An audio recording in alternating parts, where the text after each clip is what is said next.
Hey guys, welcome everyone. कैसे हैं आप सब? बढ़िया बढ़िया होंगे ऐसे मैं उम्मीद करता हूँ। जो हमारी मंडे से क्लासेस शुरू हो रही है स्टैटिकल ऑफिसर, उसके अंदर क्लासेस का शेड्यूल किस तरीके से रहेगा, क्या टाइमिंग रहेगा क्लासेस का, और किस तरीके से अपन पढ़ेंगे, अपनी अप्रोच क्या होगी, उसके बारे में आज जो है हम डिस्कस करेंगे। एक जो है वो सेशन आज आएगा, एक सेशन कल आएगा। आज के सेशन के अंदर हम बात करेंगे कि हम पढ़ेंगे किस तरीके से, और कल के सेशन के अंदर हम जो लास्ट अटेम्प्ट का जो क्वेश्चन पेपर था उसको हम डिस्कस करेंगे। तो देखिए, अगर हम बात करें स्टैटिकल ऑफिसर का जो क्वेश्चन पेपर है उसमें दो देखिए, असिस्टेंट स्टैटिकल ऑफिसर और स्टैटिकल ऑफिसर। तो असिस्टेंट वाले में क्वेश्चन पेपर जो वो थोड़ा ज़्यादा ट्रिकी रहता है स्टैटिकल ऑफिसर से। स्टैटिकल ऑफिसर के अंदर अगर अपन जब कल क्वेश्चन पेपर देखेंगे तब मैं आपको बताऊंगा अभी कि यहाँ पर क्वेश्चन जो है वो एप्लीकेशन बेस्ड आते हैं, कि मतलब ये जो है ये मीन है, ये मोड है या मीडियन है, जो बहुलक वगैरह जो भी है, इनका इस्तेमाल कहाँ किया जाएगा। वहाँ पर अपन ऐसा नहीं है कि छोड़ेंगे, फॉर्मूला वगैरह सब देखेंगे, उसके बाद में हमारी अप्रोच ये रहेगी वेट ज़्यादा वहाँ देंगे जहाँ से क्वेश्चन पूछने के चांसेस ज़्यादा रहते हैं। मतलब जैसे कि उन्होंने पूछा कि क्लास के अंदर अगर मार्क्स है उनका, अगर हम एनालिसिस कर रहे हैं तो उस केस के अंदर हमें कौन सा मीन है जो हमारे लिए ज़्यादा सही होगा, अर्थमेटिकल मीन, जियोमेट्रिकल मीन या हार्मोनिक मीन। तो हमारी अप्रोच भी वैसी रहेगी जिस तरीके का क्वेश्चन पेपर जो है वो रहेगा। क्लासेज जो है वो रहेगी मंडे से लेकर फ्राइडे तक, डेली अपना एक सेशन रहेगा, और उसके बाद में सैटरडे ऑफ रहेगा, और संडे को जो मंडे से लेकर फ्राइडे तक जो पढ़ा है उसको अपन उसका टेस्ट लेंगे। आपको दो नोटबुक लेके आनी। एक नोटबुक जो होगी वो क्या होगी, उसके अंदर हम सब कुछ लिखेंगे, मतलब जो जो फॉर्मूला है वो किस तरीके से डिराइव हुआ, किस तरीके से फॉर्मूला बना, कार्ल पियर्सन ने ये ऐसा कहा तो क्यों कहा, वगैरह वगैरह सारा कुछ है जो देखेंगे। और एक उसके बाद में एक और छोटी नोटबुक आपको पास में रखनी, जिसके अंदर क्या करेंगे हम, जैसे पूरा मीन है तो उससे रिलेटेड जो 10 लाइनें या 12 लाइनें जो इम्पोर्टेंट है वो लिखनी है।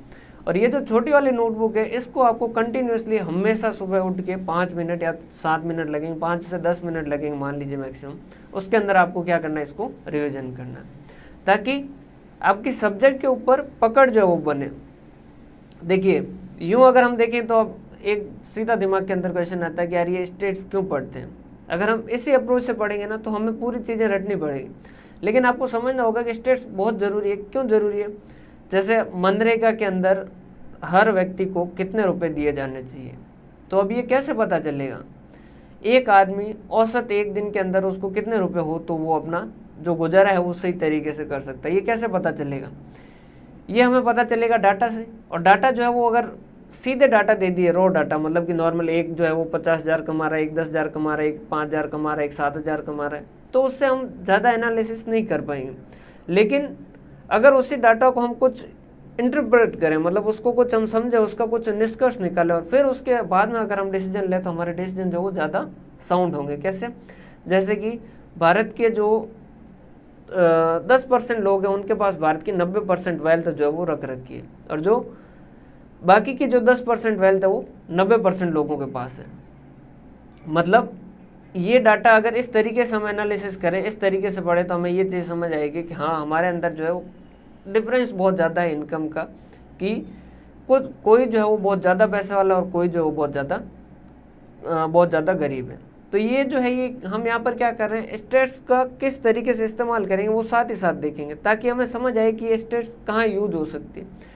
अर्थमेटिक मीन, जियोमेट्रिक मीन और हार्मोनिक मीन, सिर्फ हम ये नहीं पढ़ लेंगे। अर्थमेटिक मीन मतलब कि राशियों के योगफल बटा राशियों की संख्या, summation of all divided by number of observation, जो है इस तरीके से सीधा फॉर्मूले के बेस पे नहीं करेंगे। हम देखेंगे कि अर्थमेटिक मीन कहाँ इस्तेमाल होता है, जियोमेट्रिक मीन कहाँ इस्तेमाल होता है, हार्मोनिक मीन कहाँ इस्तेमाल होता है, इंडिविजुअली पढ़ेंगे। उसके बाद में इनका कंपेरिजन देखेंगे, फिर देखेंगे कि अर्थमेटिक मीन और इनका और जैसे मीडियन है इनके अंदर क्या फ़र्क है, मोड के अंदर क्या फ़र्क है, ताकि हमें ओवरऑल इनके बारे में पता चले।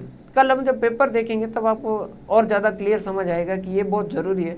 अगर हम इस अप्रोच से पढ़ेंगे तब भी जो है हम क्वेश्चन कर पाएंगे। अगर यहीं पर असिस्टेंट स्टैटिकल ऑफिसर की वैकेंसी को मैं पढ़ा रहा होता तो मैं इन चीज़ों पे बातें कम करके फॉर्मूला पे बातें ज़्यादा करता। रीज़न क्या है? क्योंकि वहाँ फॉर्मूला बेस्ड क्वेश्चन ज़्यादा आते हैं, लेकिन यहाँ एप्लीकेशन बेस्ड क्वेश्चन ज़्यादा आते हैं। छोड़ेंगे कुछ भी नहीं, सब कुछ करेंगे। मैं टीचर हूँ तो मेरे लिए तो सब कुछ करवाना है, सिलेबस पूरा करवाना है, लेकिन उसके साथ साथ ये भी इम्पोर्टेंट हो जाता है कि मैं आपको ये बताऊँ कि भाई यहाँ थोड़ा सा फोकस्ड रहिएगा, यहाँ ज़्यादा ध्यान दीजिएगा, इन चीज़ों को ज़्यादा ध्यान समझिएगा। समझने वाली चीज़ों को एक बार समझ लिया, उसके बाद हम उसके शॉर्ट नोट्स बनाएंगे। किस तरीके के शॉर्ट नोट्स होंगे वो भी मैं इस सेशन के अंदर आपको बताऊँगा। हम बात करें कि हमारे सिलेबस के अंदर जो है मैं आपको क्या क्या पढ़ाऊँगा, तो मैं आपको काफ़ी सारा पढ़ाऊँगा, क्योंकि मैं स्टेट्स पढ़ाऊँगा तो आपको ज़्यादातर मेरी शक्ल देखने को मिलेगी। देखिए इसके अंदर अपन पेपर का सिलेबस को डिस्कस करें तो इसमें पहला लिखा है, पहला जो ये पार्ट है ये पूरा का पूरा, यह जो पूरा पार्ट है यह पूरा आपका बेसिक है कि स्टेट्स की बेसिक क्या है, कलेक्शन किस तरीके से होता है डाटा का, classification, tabulation, diagrammatic presentation, measures of central tendency, mean, mode, median. Measures of central tendency क्या है, इसका क्या इस्तेमाल होता है, इसका मतलब क्या है, पहले एक एक वर्ड का मतलब समझेंगे, फिर इसका किस तरीके से यूज होता है, और फिर उसके बाद में हम इनके बारे में देखेंगे। Mean, mode, median, harmonic mean, geometric mean, इनकी प्रॉपर्टीज और एप्लीकेशन। ये सबसे इंपॉर्टेंट पार्ट होता है, प्रॉपर्टीज एंड एप्लीकेशन की, इनका कहाँ इस्तेमाल होता है। कल का जब हम पेपर डिस्कस करेंगे कल को, तब आपको ये और ज़्यादा समझ आएगा कि हाँ सबसे ज़्यादा क्वेश्चन जो वो यहाँ से आते हैं। मेरिट्स, डिमेरिट्स, फिर ये जो है ये आगे डिस्पर्सन में आ जाते हैं, range, mean deviation, standard deviation, variance and their application. देखिए एक तो जैसे कि ये जो शेयर है वो 15% रिटर्न कमाएगा। जैसे हमने कहा कि मुझे पैसा कहीं इन्वेस्ट करना है, तो आपने कहा कि मान लीजिए आपको कहीं पैसा इन्वेस्ट करना, आपने मुझसे पूछा कि कहाँ इन्वेस्ट करें, मैंने कहा देखो रिलायंस जो वो 15% रिटर्न देता है। आपने कहा 100%, मैंने कहा नहीं 100% नहीं है, थोड़ा ऊपर नीचे हो सकता है। तो आप जाहिर सी बात है पता करना चाहोगे थोड़ा ऊपर नीचे का मतलब क्या है। तो ये फिर हम यहाँ पर आगे जो है वो पहले तो हमने जो 15% निकाला वो तो क्या है, ये मीन, मोड, मीडियन वगैरह ये जो सारी चीज़ें हैं। फिर उसके बाद में हम डिस्पर्सन की यहाँ से इधर उधर कितना हो सकता है, फिर उसके बाद में इनकी एप्लीकेशन वगैरह, फिर मोमेंट जो है उसके बारे में। मोमेंट के अंदर मोमेंट करेक्शन होता है, सेफर्ड वगैरह जो आपके नहीं है, लेकिन वो भी आपको पढ़ना पड़ेगा, मतलब कि उसके बिना आप इसको समझ नहीं पाएंगे। तो इस वजह से हम समझेंगे सारी चीज़, लेकिन उसके साथ साथ आपको बताएंगे कि भाई ये चीज़ें आपको ध्यान रखनी और ये चीज़ें कंटिन्यूस आपको रिवाइज करनी। फिर उसके बाद में नेक्स्ट आता है कोरिलेशन, रिग्रेशन के बारे में। फिर प्रोबेबिलिटी से रिलेटेड दो है, एक तो बेसिक प्रोबेबिलिटी है क्या, किस तरीके की प्रोबेबिलिटी होती है, और फिर यहाँ पर प्रोबेबिलिटी का अपने का इस्तेमाल किस तरीके से किया जाता है। फिर उसके बाद में सैम्पलिंग क्या होता है, जैसे पॉपुलेशन मतलब पूरा यूनिवर्स जो है, जैसे हमें पता करना है कि मान लीजिए फॉर एग्जांपल कि कॉमर्स के स्टूडेंट जो है इनके मोबाइल के अंदर XYZ लिखे हुए फ़ोन ज़्यादा आते हैं कॉलेज के टाइम में साइंस के कंपैरिजन, ये हमने कुछ माना। अब इसको एनालिसिस करने के लिए, इसको पता करने के लिए हमें क्या करना होगा, कॉमर्स के स्टूडेंट का स्टडी करना होगा और साइंस के स्टूडेंट का स्टडी करना होगा।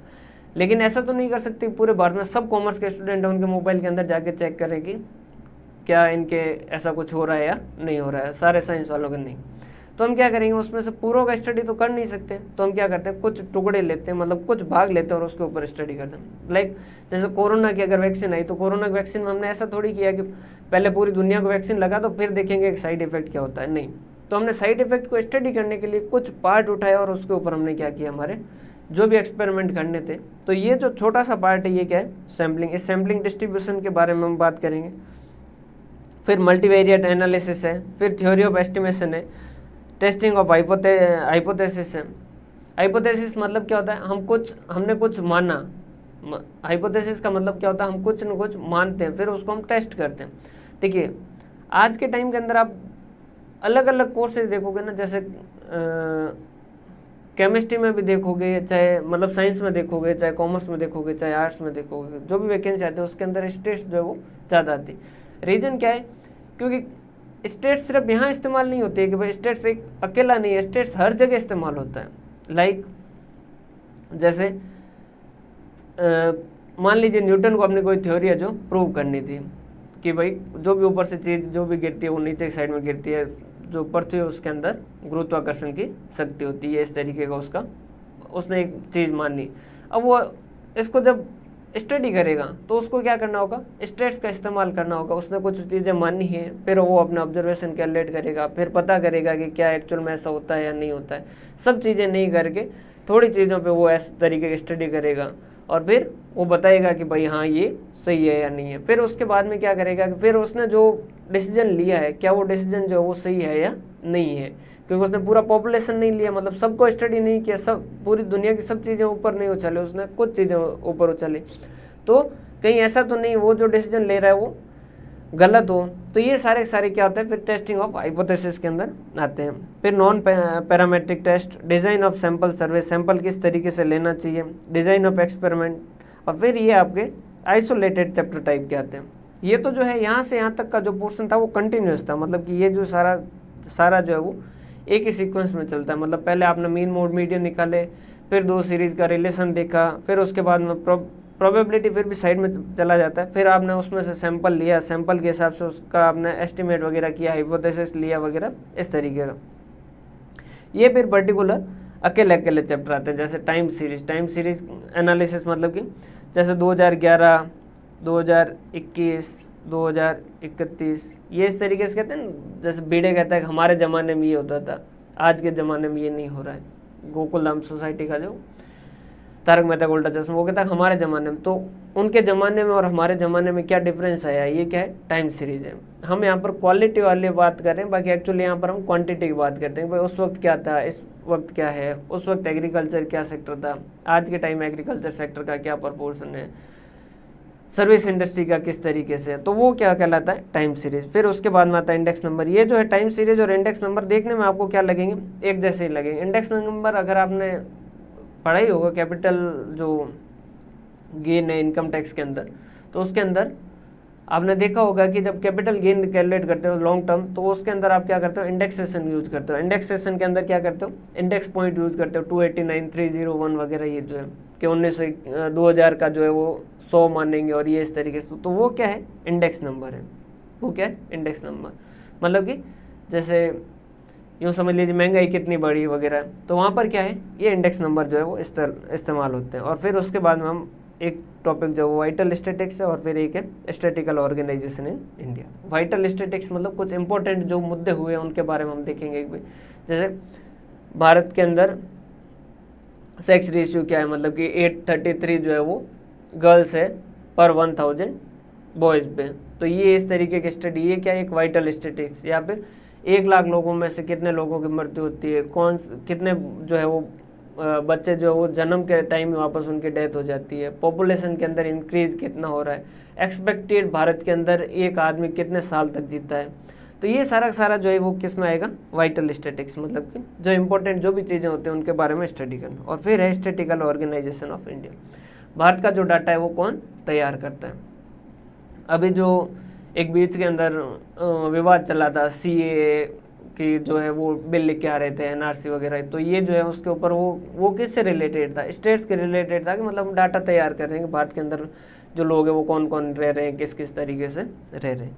तो ये स्टैटिकल ऑर्गेनाइजेशन ऑफ इंडिया क्या है, किस तरीके से ये काम करता है, किस तरीके से डाटा है जो वो पता करता है कि भारत के अंदर इस साल कितने लोगों ने जन्म लिया, कितने लोग जो है वो निकल लिए। तो ये सारा जो वो किस तरीके से होता है, किस तरीके से हमें इसका एनालिसिस करते हैं। गरीब लोगों का जीवन स्तर कैसा है, अमीर लोगों का जीवन स्तर कैसा है, गरीब जो आदमी है वो उसको दिन भर के अंदर खाना, एक दिन के अंदर औसत वो कितने कैलोरी खाना खाता है, और अमीर आदमी जो है वो किस तरीके से उसका एक्सपेंडिचर किस तरीके से। तो ये जो सारे इनके ऊपर हम डाटा जो है वो पता करते हैं, वो किस तरीके से करते हैं, वो स्टैटिकल ऑर्गेनाइजेशन ऑफ इंडिया जो है वो डाटा कलेक्ट करता है। तो इसके बारे में बात करेंगे कि हम किस तरीके से ये पता करते हैं, CSO क्या है, NSSO क्या है वगैरह वगैरह।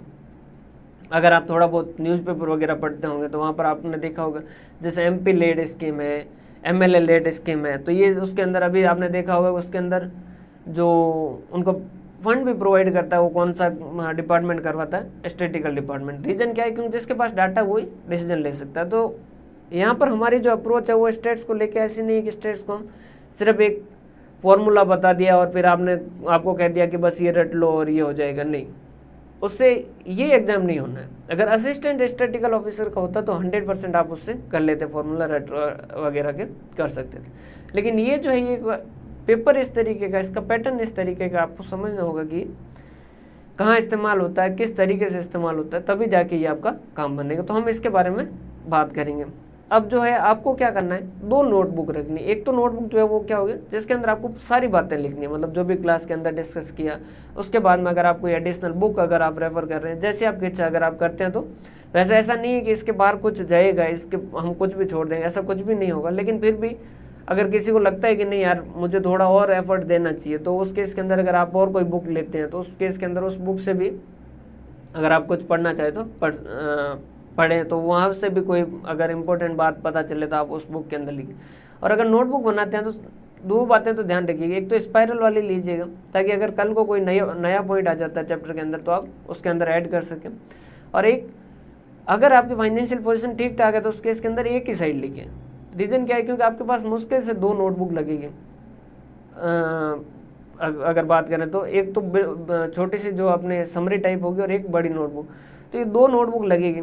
तो उसमें एक साइड लिखने के इस वजह से कह रहे हैं, जैसे आपने वाइटल स्टैटिक्स पूरा लिख दिया, इसके बाद में कुछ और इम्पोर्टेंट पॉइंट जो वो आपको पता चले, अब आपके पास जगह नहीं है तो आपने लेफ्ट साइड जो वो छोड़ रखी है तो आप क्या कर सकते हो, उसको लेफ्ट साइड में लिख सकते हो। या फिर आपने जैसे राइट साइड के अंदर पूरा लिख रखा है, अभी आपको ऐसा कुछ इंपॉर्टेंट तो नहीं मिला, लेकिन अब आप इस पूरे पेज को आपने पूरा पढ़ा, पूरा समझ आया और आपको लगा कि यार इतना पूरा पढ़ने के बजाय एग्जाम से पहले मैं इसको सिर्फ 2 लाइन के अंदर भी, अगर ये इंपॉर्टेंट ये अगर मैं एग्जाम से पहले दिख जाए तो मुझे इस चैप्टर के अंदर और कुछ देखने की जरूरत नहीं, तो वो आपने लेफ्ट साइड के अंदर लिख दिया।